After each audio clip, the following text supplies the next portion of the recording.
Hey everyone, today we're going to be doing something slightly different. I'll be interviewing one of my friends who's a really successful entrepreneur.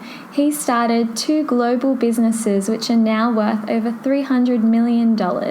So the 2 businesses that he owns, one of them is called Zookle, which is a textbook rental service, and the other one is called Floody, which is a drone delivery service.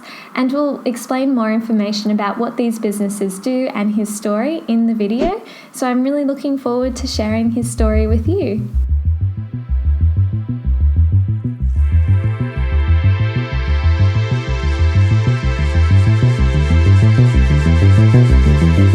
First question, tell us a little bit about yourself and, what's been happening in your life. Sure. So thank you for chatting today. So my name is Ahmed Haider, and I'm the co-founder of 2 companies, Zookle and Floody. One is in the online education space, and the other one is a drone delivery service, so in sort of in the logistics space. So I've been working on that for the last 8 years. Started off at university and saw a problem and wanted to solve it. And 8 years on, we're here. It's such an amazing story because we're obviously friends. So I know so much about it. But everyone that I've spoken to, a bit about your business, they've all been blown away just by your accomplishments. And you've achieved so many things at such a young age within such a short period of time. Can you tell us a bit about what are some moments that you've been really proud of? Proudest moments, kind of watching the company grow, and so kind of go from 10 customers, 100 customers, 1,000 customers, 100,000 customers to sort of 1 million users. That was probably the proudest thing. That's amazing. And tell us a bit about what made you start your company. What was the initial journey? How did you start?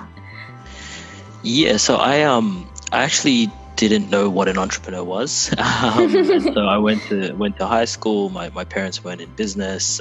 We didn't have any business friends or connections or sort of role models to kind of go off. And so, when I was younger, my idea of being successful meant, was kind of pushed on from my mom, which was be a lawyer, a doctor, an engineer, and sort of a professional. And then it was through just a really random set of events that I ended up meeting some absolutely amazing entrepreneurs. I kind of got dragged along to an event about entrepreneurship, and I was like, what the hell is that? I met people who were doing really amazing things and changing the world. And that really inspired me to kind of say, hang on a minute, how can I be part of that? How can I be part of that journey?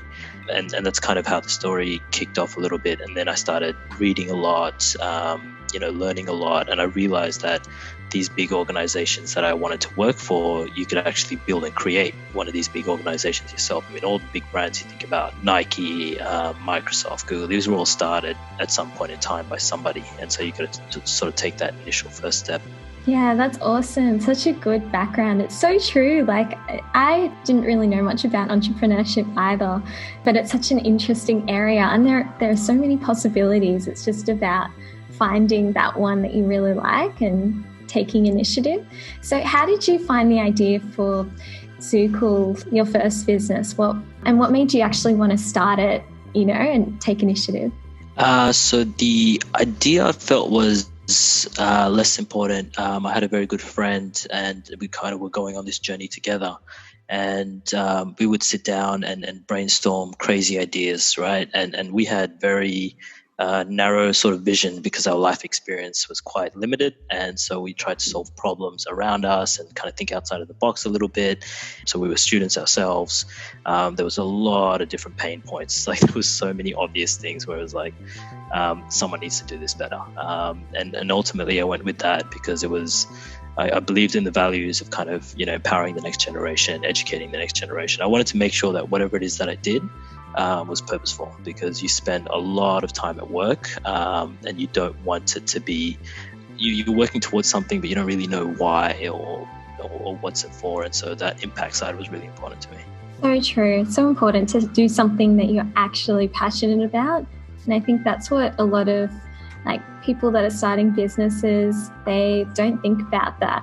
And when you do start a business, you want to stick with it through thick and thin. And if you're not passionate about it, then you're going to give up pretty easily, I think. So it's great that you've done something. I think you won't get out of bed on the hard days. If you're just in it for the money, you're trying to make a quick dollar, it's too hard. It's way too hard, entrepreneurship, you know? Yeah, exactly. I agree. So what was it like? So you had your business idea in education. What was it like actually turning that idea into an actual business? How did you do that?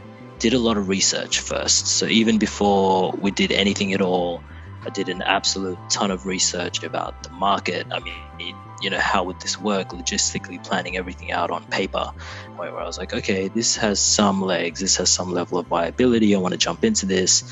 So the initial steps were pretty easy, and at that time it was extremely exciting because it's your first business, you know, you're excited, you're passionate, and so things were just kind of rolling over one after the other. But I'd definitely done the homework before even taking that sort of first step and mapping it out. And it wasn't it was kind of like 5 years on, what does this look like? And you know, thought through every single intricate detail that I could.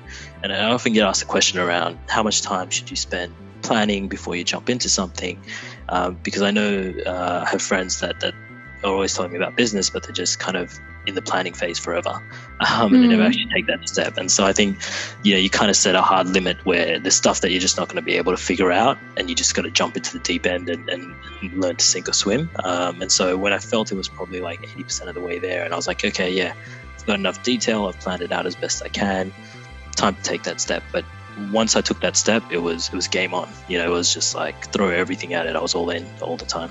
That's awesome. Great story. And what do you think the difference was between the business that you started and your business compared to other businesses? Like, why do you think yours was successful? What do you think separated you and your business from other? Obviously, people start businesses all the time, but not every business turns into a multi-million-dollar business. What was the difference? So I think kind of the idea had some legs, but I don't think it's idea at all, because at the same time that we were starting, there were some other students that kind of had the same idea coincidentally.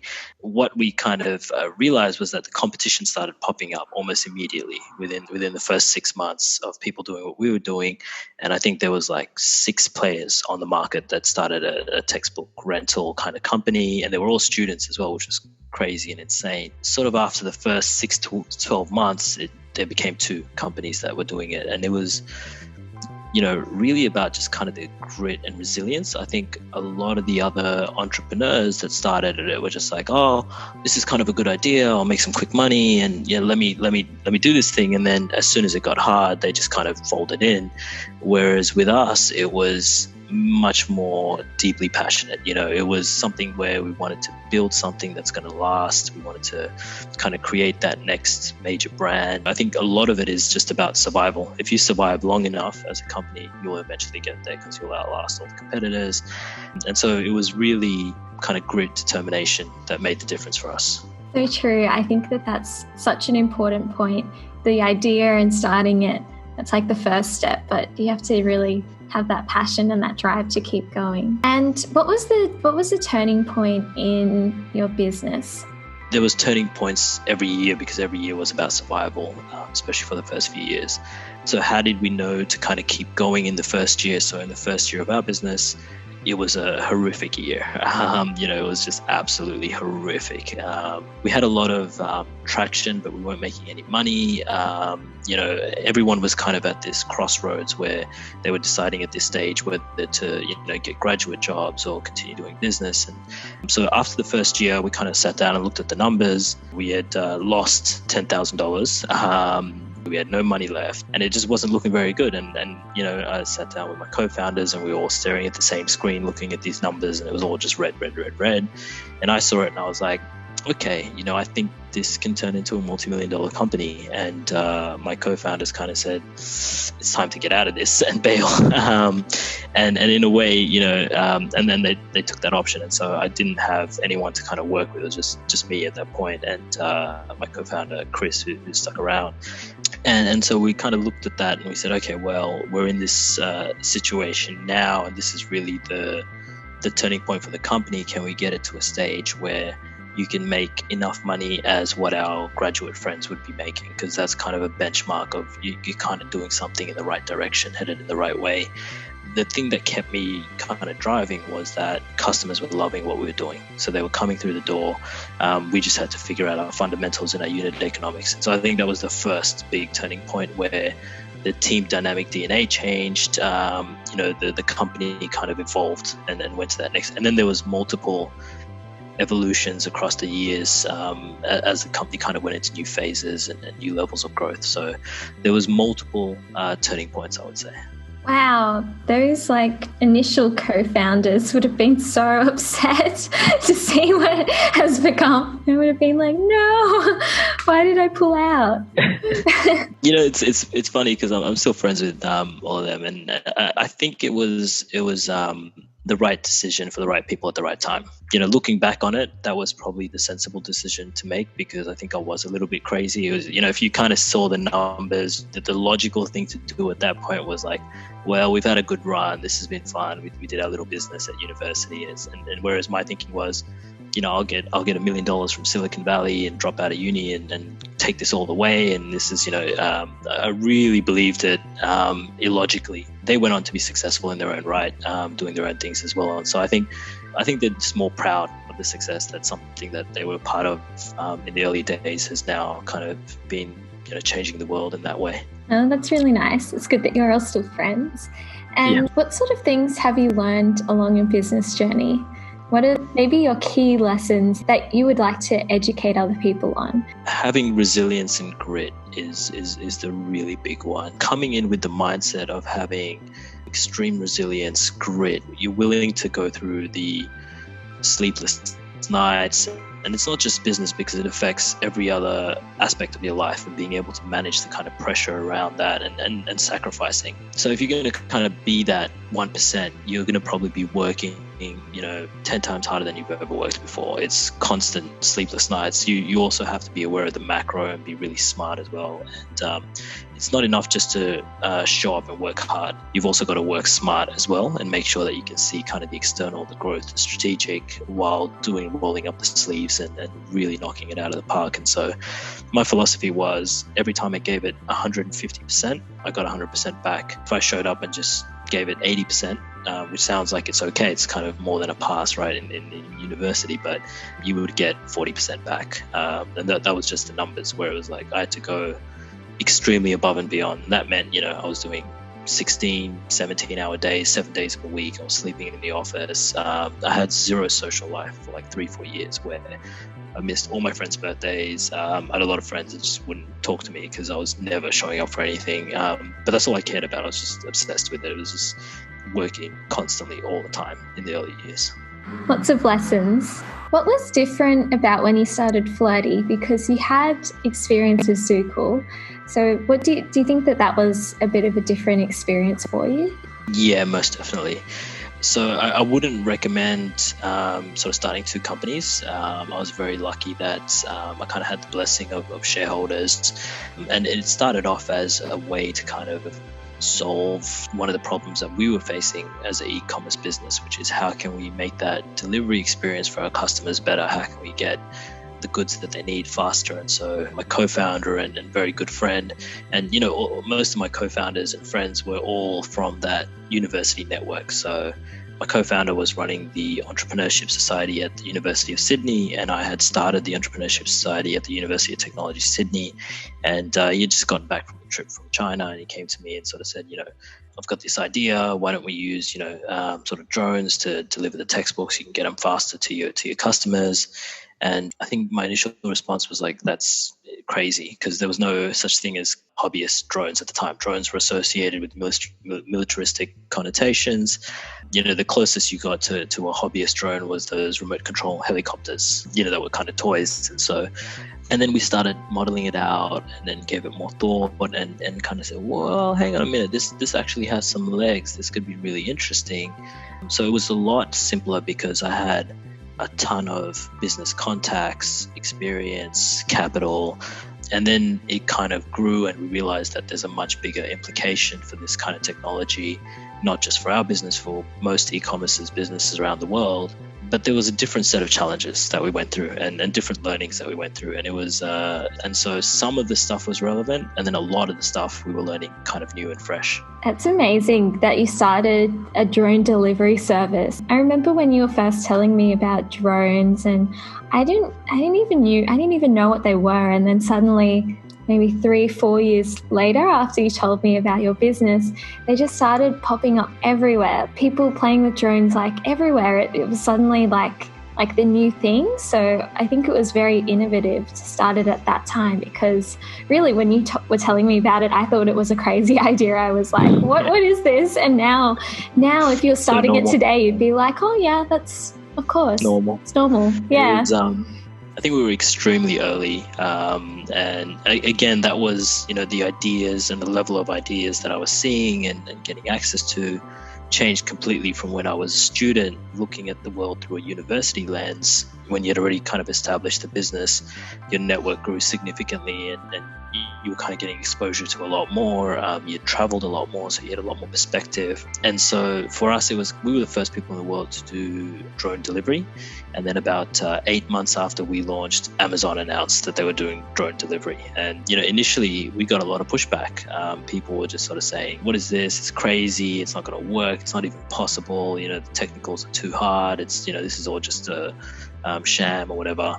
And then once Amazon announced they were getting into the space, everyone's like, oh yeah, of course. I mean, drone delivery, right? And we were like, well, we were there first. And yeah, it's, we were very, very early. And even now, I think ideas that I kind of get exposure to are still, kind of finding the things that, very few people believe to be true. That's where the interesting stuff happens. It's hanging out with the sort of quirky, maverick people that, are on the edges of these really interesting philosophies and thoughts and ideas. Business is almost like artistry, right? And so you get a ton of exposure to all these different really crazy zany ideas, and it's kind of weeding through that and finding out the really gold stuff and refining that and optimizing that and building that and turning that into a business. Yeah, such a good idea. I can't wait to see what happens with that business. And when do you think that we'll start to see drone delivery become normal? Like, when will pizza be delivered by drone? When do you think that will start happening? We already work with Domino's. So the Domino's drone delivery is actually powered by Flirty. So we actually already do delivery. So it depends on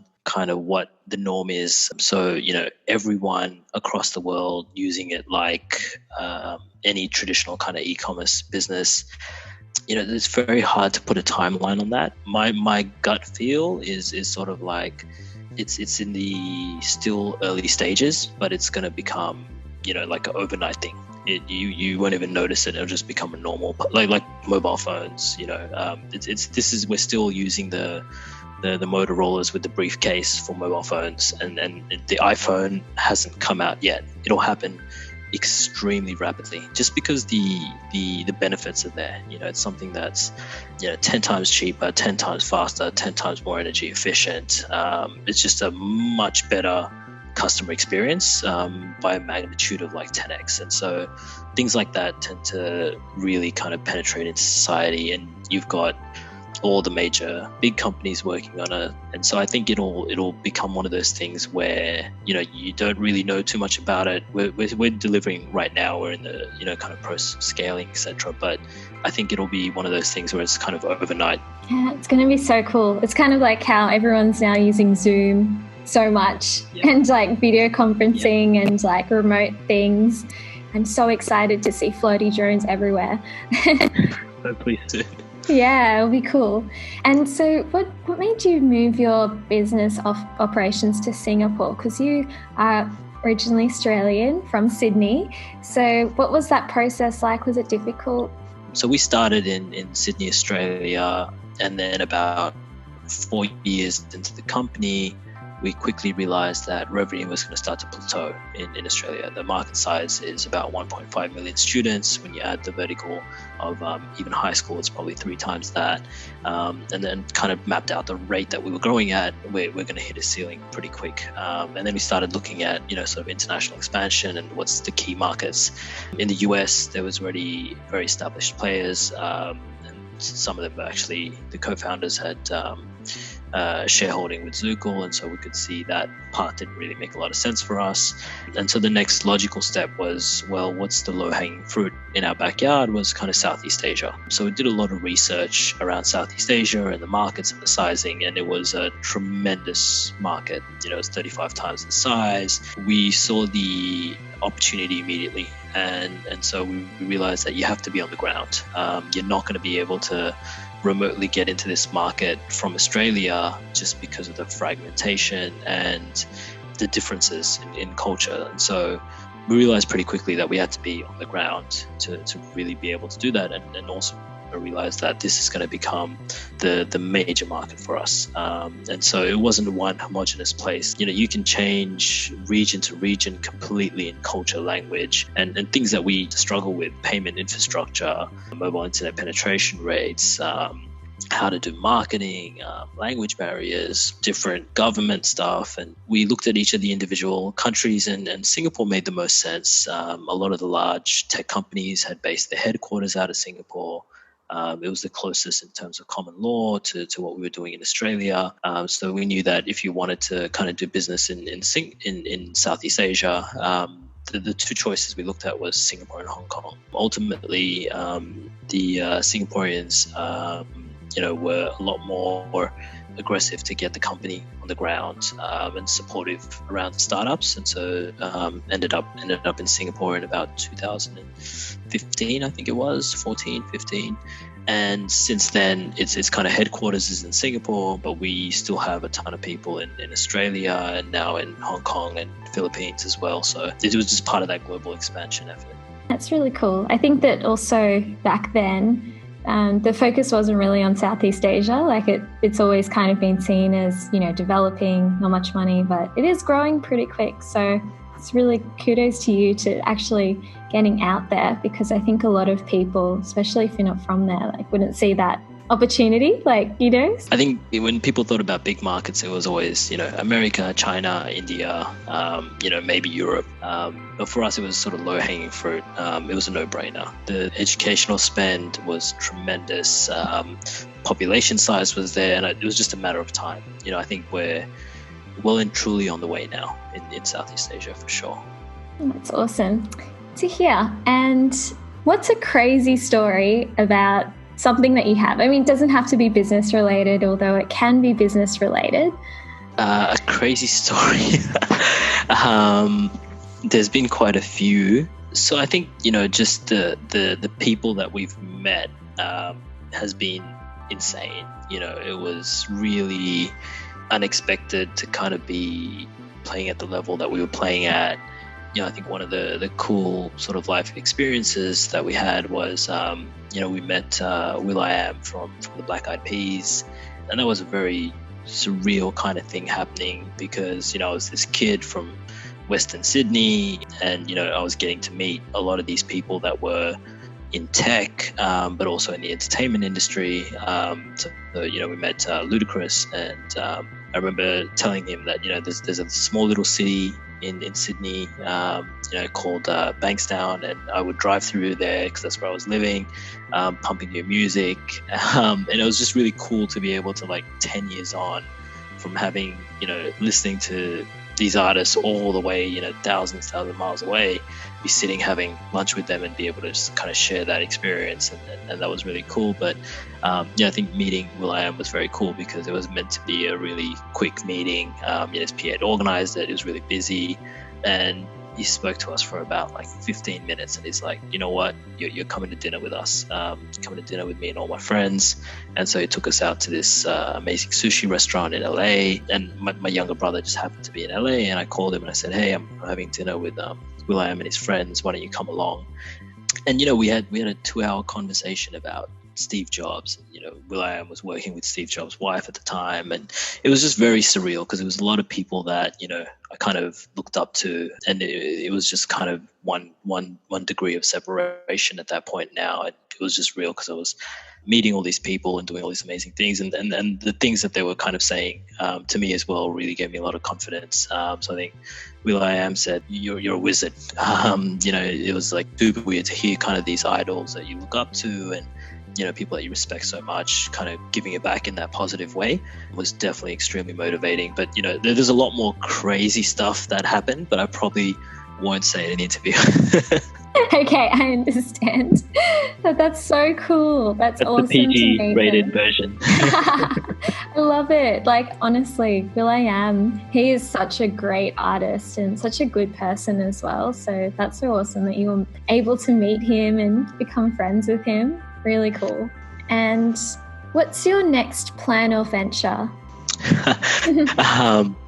I've got a lot on the plate right now, so I haven't given it too much thought, but I definitely think, there's a lot of time in life, and I definitely want to continue to build things and build well into the future. There's a couple of these really zany ideas that have kind of come across the table, and I think if I was going to do something, what I realized is that whether you solve a small, relatively easy problem, it's going to be an incredible amount of hard work. It's going to take you 7 to 10 years to get it to that maturity, and you're going to be, working at it all the time. So if you're going to do something anyway, if I was to do it again from now, I would do it I would go after something that was mega extremely ambitious. The way that I think about it is something that sounds impossible today, and I would spend all of my money and all of my time dedicated to researching that, finding that 0.01 possibility of making that idea into reality, and it would have to be something that is gonna majorly shift the world and the way that people live and operate, and for the better. And so I would probably do one more venture in my life, because this stuff is super hard. It takes it out of you. And, I think that one, I would try to do something that's going to change the world in a positive way. That's such a great goal. I love that. And is there anything else you'd like to add to this conversation? Questions that I get a lot is people just asking about sort of, how do I get started? And, I think there's no wrong or right path for anyone. It's just about do it for the right reasons, and be very upfront with yourself and be honest and brutal with yourself. You need that self-reflection to figure out where your strengths are, where your weaknesses are. Get the experience, get world experience, get perspective. You'll understand the world a lot better, and you'll be able to solve the problems a lot better for people once you have a little bit of perspective. And then just try, if you're starting business, my advice is, solve for the customer. That'll, if you can give the customers something where it's a no-brainer, you don't even have to market it. They're coming to you because you take a problem that they're facing and you make it 10 times better, 10 times easier, 10 times cheaper, whatever it might be. You identify kind of an inefficiency somewhere. There's plenty of them all across the world, in every different part of the world, and really solve that. Then I think, you'll be successful. You'll be successful in the long run. And if your motivation and goal is to make a ton of money, entrepreneurship might not be for you. To really build and create something that's at a certain size and scale, I don't think you can do it when your only motivation is money. You just won't get out of bed. It's just way too hard. You have to deeply believe in it, and you have to be deeply passionate about it, and you have to be competitive and resilient to kind of want to get through those extreme hurdles. Totally agree. Thank you so much for sharing all of your knowledge and being able to talk to you about all these things. You have such a wealth of knowledge, and I think so many people will be so inspired and learn so many things. Thank you so much for having me, and big fan of the channel, big supporter. So keep up the good work. Thanks so much for watching this video. I hope you enjoyed it, and I hope you found it useful. If you did enjoy this video, please give this video a like so I can understand what you guys like and perhaps interview more people on the channel. And please leave a comment below about your business ideas or things that you'd like to learn about. I read every single one of your comments, and I would love to know. And if you do have anybody in particular you'd like me to see an interview with, let me know in the comments. I read every single one of your comments, and I would love to know. And if you do enjoy videos like this, please remember to subscribe to my channel, because I do produce 2 new videos every single week about how to make money, how to save money, and how to set yourself up for financial freedom. See ya!